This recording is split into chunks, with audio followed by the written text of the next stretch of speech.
بسم اللہ الرحمن الرحیم. قابل صدر احترام علماء کرام اور موجودین شینبر، السلام علیکم. علماء کرام کی موجودگی میں کچھ جیسے طالب علم کو ٹائم لینے کی ضرورت نہیں ہے.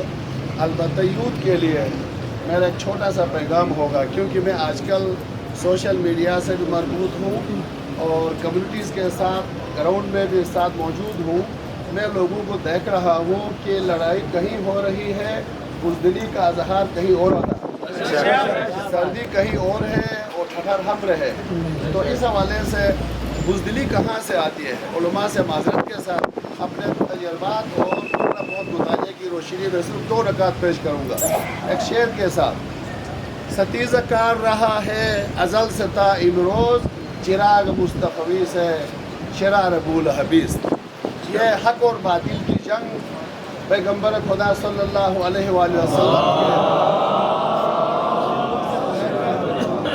آج تک اس روشن چراغ کو، سچائی کو دبا کر جھوٹ کو بلند کرنے کی کوششیں ہر وقت رہی ہیں، اور اس میں ظالم حکمرانوں سے زیادہ بدمعاش اور دھوکہ باز حکمرانوں، جو لوگ اپنے آپ کو ایمانداری اور اس کے کھول میں، عبادات کے کھول میں بٹھا کر تسبیح پھیرتے رہے لیکن لوگوں کے گلے کٹتے رہے، آواز بلند نہیں کیا.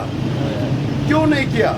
علماء سے میں نے سنا کہ جو خدا کے جتنا زیادہ قریب ہوتا ہے وہ دلیر ہوتا ہے، اور جو خدا سے جتنا دور ہوتا ہے وہ اتنا بزدل ہوتا ہے.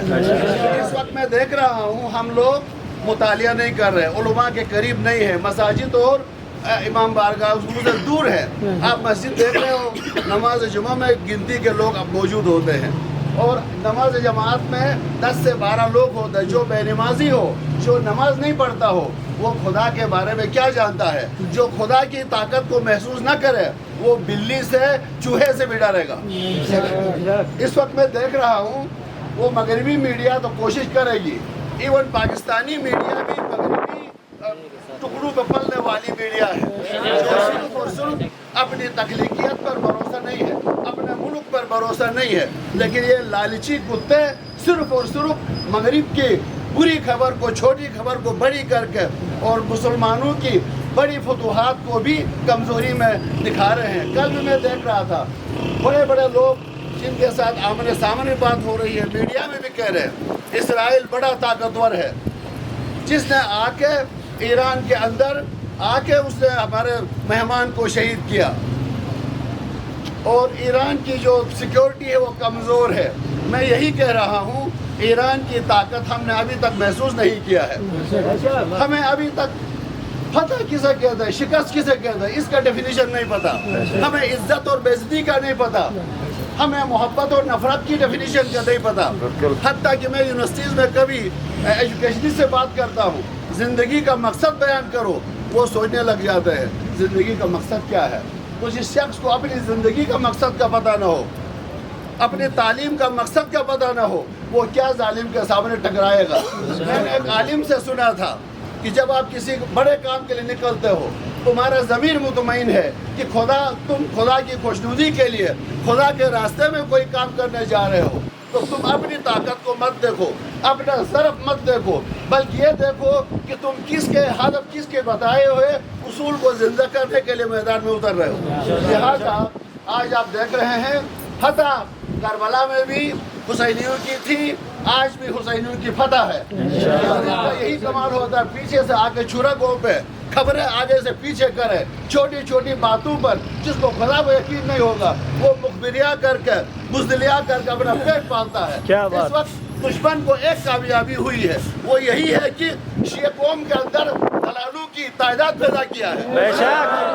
غلط پیش کرتے ہیں، غلط کو صحیح بنا کے پیش کرتے ہیں. لیکن اس کے باوجود میں سلام پیش کرتا ہوں اسماعیل ہانیہ کو، جس نے ایک ایسے مذہب کے ساتھ، اس کا نام سنی تھا لیکن وہ اندر سے حسینی تھے. انہوں نے کھل کر دنیا کے سامنے کلمہ حق کو بلند کیا، جس کی مثال آج اس کا انجام حضرت ہور کی طرح آقائے محترم نے فرمایا.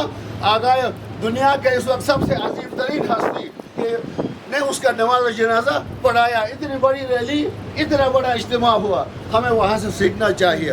مرنا ایک دن ہے, جتنا بھی چھپ جائے.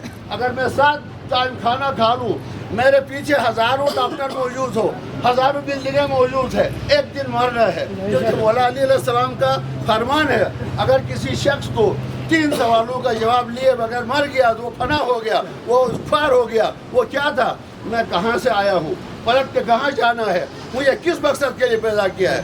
جب یہ 3 سوالوں کا جواب نہیں پتا, زندگی کا مقصد کیا نہیں پتا, تو نتیجہ کیا ہوگا؟ وہ چھوٹے چھوٹے ٹکڑوں کے لیے چھوٹی چھوٹی باتوں سے ڈرے گا. تو میں آپ سے درخواست کروں گا, ہمیں ایک دن مرنا ہے, اس دن کو یاد رکھو.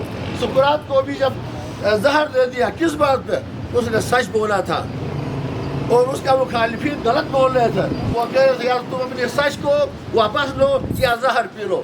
آپ نے کہا ایک دن مرنا تو ہے, لہذا سچ کے ساتھ مرنا زندگی ہے, باطل کے ساتھ زندہ رہنا موت ہے. لہذا میرے پیارے دوستوں, جوانوں, یہ دن اللہ کا دیا ہوا, یہ زندگی ایک امانت ہے, اس کو اللہ کے لیے خرچ کرو. یہی میری مدت. ڈرو نہیں, اپنے رب پہ بھروسہ کرو. ڈرو گے تم یزید کی موت مرو گے, شیطان کی طرف جہنم جاؤ گے. اگر زندہ رہو گے تو تم دنیا میں بھی آخرت میں بھی زندہ رہو گے.